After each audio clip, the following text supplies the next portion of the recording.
संसद में बजट पर बोलते हुए सपा सांसद इकरा हसन ने कहा, बजट हेडलाइंस बटोरने के लिए नहीं है, बजट गरीबों को सहारा नहीं दे रही है। किसान बढ़ती कीमतों से, नौजवान बेरोजगारी से और गरीब महंगाई से परेशान है। ये सरकार इनकम टैक्स पर 12 लाख की छूट की मार्केटिंग कर रही है, लेकिन कितने लोग देश में 12 लाख कमा रहे हैं? धन्यवाद सभापति महोदय। आज मैं यूनियन बजट 25-26 पर अपनी बात रखने के लिए खड़ी हूँ। भारत के संविधान के आर्टिकल 38 भारत को एक वेलफेयर स्टेट के तौर पर पेश करता है और सरकार की जिम्मेदारी है कि बजट और उससे जुड़ी वेलफेयर स्कीम्स के जरिए इन आर्टिकल्स को हकीकत में लाया जाए। इसलिए यूनियन बजट सिर्फ एक आंकड़ों की किताब नहीं, बल्कि सरकार की प्राथमिकता और वेलफेयर स्टेट के संविधान से जुड़ी वफादारी का आईना है। सरकार की जिम्मेदारी है कि इकोनॉमिक पॉलिसीज, जिनमें बजट भी शामिल है, ऐसी बनाए जाए जो गैर बराबरी को कम कर सके और सबसे ज्यादा गरीब वर्ग को सहारा दे। बजट वो लाइफलाइन है जिससे शिक्षा, स्वास्थ्य, पेयजल, सोशल सिक्योरिटी, SC/ST माइनॉरिटी, गरीबों की भलाई के लिए स्कीमें चलाई जाती है। मगर ये बजट को देखकर महसूस होता है कि ये भविष्य के निर्माण से ज्यादा हेडलाइन बटोरने का एक दस्तावेज है। इससे सबसे ज्यादा प्रभावित होने वाली वही लोग पीछे छूट रहे हैं जिन्हें सरकार के सहारे की सबसे ज्यादा जरूरत थी। वो किसान जो बढ़ती लागत से परेशान हैं, वो नौजवान जो बेरोजगारी का सामना कर रहे हैं, और वो औरतें जो निजामती रुकावटों से जूझ रही हैं, और वो गरीब जो महंगाई के बोझ के तले दबे हुए हैं। This government is proudly marketing the income tax exemption of 12 lakhs. But the question is, how many Indians even earn that much to benefit from it? Only 2.2% of Indian population pays direct taxes, whereas no relief has been given in regards to indirect taxes, the burden of which falls on everyone, especially the poor and weaker section of the society. This clearly shows that this is not an inclusive budget. GST की ऊंची दरों ने आम आदमी की कमर तोड़ दी है। जरूरत इस बात की है कि खाद्य सामग्री, दवा, स्कूल की किताबें और जरूरत की चीजों पर टैक्स कम किया जाए। पेट्रोल, डीजल पर टैक्स कम करने की कोई कोशिश नहीं हुई, जिसका सीधा असर हर नागरिक पर पड़ता है। आर्टिकल 41 कहता है कि सरकार को ये कोशिश करनी चाहिए कि वो अपनी इकोनॉमिक हालात और रिसोर्सेज के हिसाब से लोगों को रोजगार दे। इस बजट ने बेरोजगारी दूर करने की दिशा में कोई ठोस उपाय नहीं दिया है। नई नौकरियों की बात तो छोड़िए, जो पहले से थी वो भी खत्म होती जा रही हैं।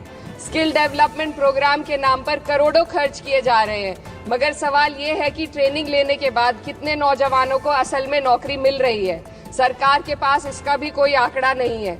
सरकारी विभागों में लाखों पद खाली हैं, मगर भर्ती का कोई प्लान नहीं है। आर्टिकल 45, जिसके द्वारा सरकार की जिम्मेदारी है कि हर बच्चे को 6 साल की उम्र तक फ्री और जरूरी तालीम मिले, ताकि उनका बुनियादी तालीमी डेवलपमेंट सही से हो सके, जिसको संसद ने शिक्षा का अधिकार अधिनियम बनाकर और भी मजबूती दी थी, परंतु इसकी जमीनी हालत क्या है वो किसी से छुपी नहीं है।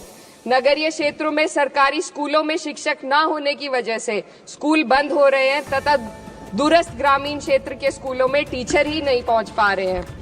सरकार कह रही है कि डिजिटल इंडिया और AI से तालीम का इंतजाम होगा, मगर जरा जमीन पर देखिए, उत्तर प्रदेश में सिर्फ 22% सरकारी स्कूलों में कंप्यूटर है।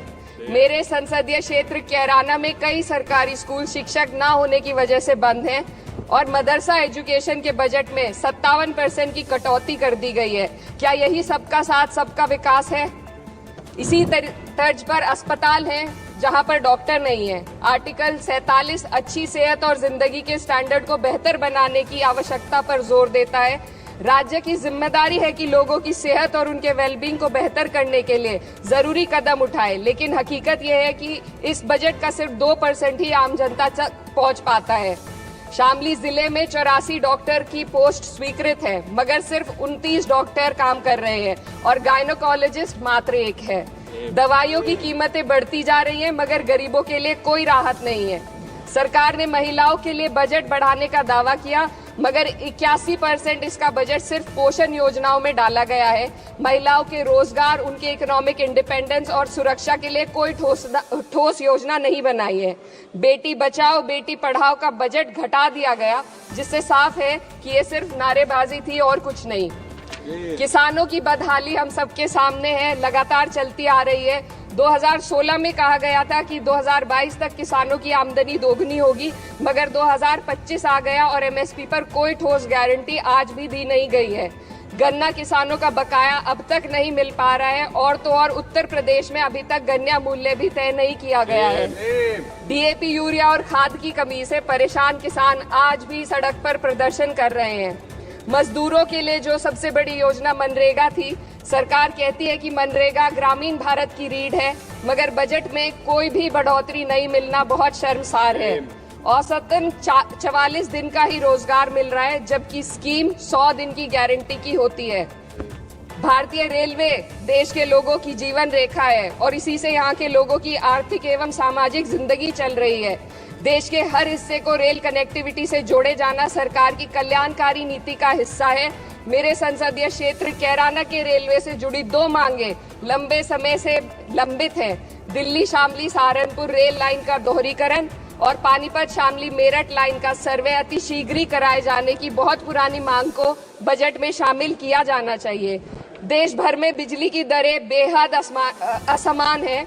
उत्तर प्रदेश में ये दरें बहुत ज्यादा हैं। देश भर में एक समान बिजली दरें लागू करने का प्रावधान किया जाए। रिवैम्प योजना में हर घर तक बिजली पहुंचाने के लिए एलटी लाइन बनाने का प्रावधान भी जोड़ा जाए। कृषि उपकरणों व खाद डीएपी को जीएसटी से मुक्त किया जाए। किसानों की एमएसपी की मांग को पूरा करने के साथ साथ उत्तर प्रदेश के किसानों को गन्ना मूल्य निर्धारण पिछले वर्ष से बढ़ाकर किया जाना बेहद जरूरी है। जनपद शामली व मुजफ्फरनगर को एनसीआर में तो शामिल किया गया है, परंतु वहां पर कोई विकास नहीं हुआ तथा उसको कोई भी लाभ नहीं मिला है। वहां के लोग सिर्फ प्रदूषण के बाध्यकारी नियमों से परेशान हैं, इसलिए दोनों जनपदों को एनसीआर की सीमा से बाहर किया जाना चाहिए। मेरे संसदीय क्षेत्र में मैं कुछ चीजें बजट स्पीच में ऐड करना चाहती हूँ। एक, ट्रॉमा सेंटर और जिला अस्पताल के अपग्रेडेशन की भी मांग है। जनपद शामली और सहारनपुर में एक महिला डिग्री कॉलेज खोला जाए। कैराना में सर जस्ट कंक्लूडिंग, यमुना नदी के घाट पर सौंदर्य कार्य का भी कार्य जोड़ा जाए। जनपद शामली में टेक्सटाइल पार्क की स्थापना की जाए और जो संसद निधि है, सांसदों को केवल 5 करोड़ रुपए दिए जाते हैं और एमएलए, उत्तर प्रदेश के एमएलए को भी 5 करोड़ दिए जाते हैं। हमारी मांग है या तो इसे बढ़ाकर 25 करोड़ किया जाए या फिर सिरे से खारिज किया जाए। The union budget was an opportunity to address the pressing. Sir, just 1 minute. Please, 2 more speakers are in your party. Sir, just pressing concern of India's citizen, rising unemployment, soaring inflation, crumbling public services, and deepening rural distress. Yet, instead of offering real solution, the government has focused on optics and half measures. While tax relief for the middle class is welcome, it does nothing for the millions who earn too little to benefit from it. Education remains underfunded, rural employment stagnates, and farmers continue to struggle without meaningful support. The delays in conducting the census and caste census further exposes the government's disregard for data-driven policy making and social justice. India needs a budget that prioritizes its people, not just its economic headlines. A budget that invests in human capital, strengthens social security, and ensures dignity and stability for all. But what we have instead is another missed opportunity, one that fails the poor, the youth, the farmers, and the women of this country. Budget प्रस्ताव पर अपने विरोध को मैं 2 पंक्तियों में आपके सामने रखना चाहूंगी। बेदम हुए बीमार दवा क्यों नहीं देते? बेदम हुए बीमार दवा क्यों नहीं देते? तुम अच्छे मसीहा हो, शिफा क्यों नहीं देते? मिट जाएगी मखलूक तो इंसाफ करोगे, मुंसिफ हो तो हश्र उठा क्यों नहीं देते?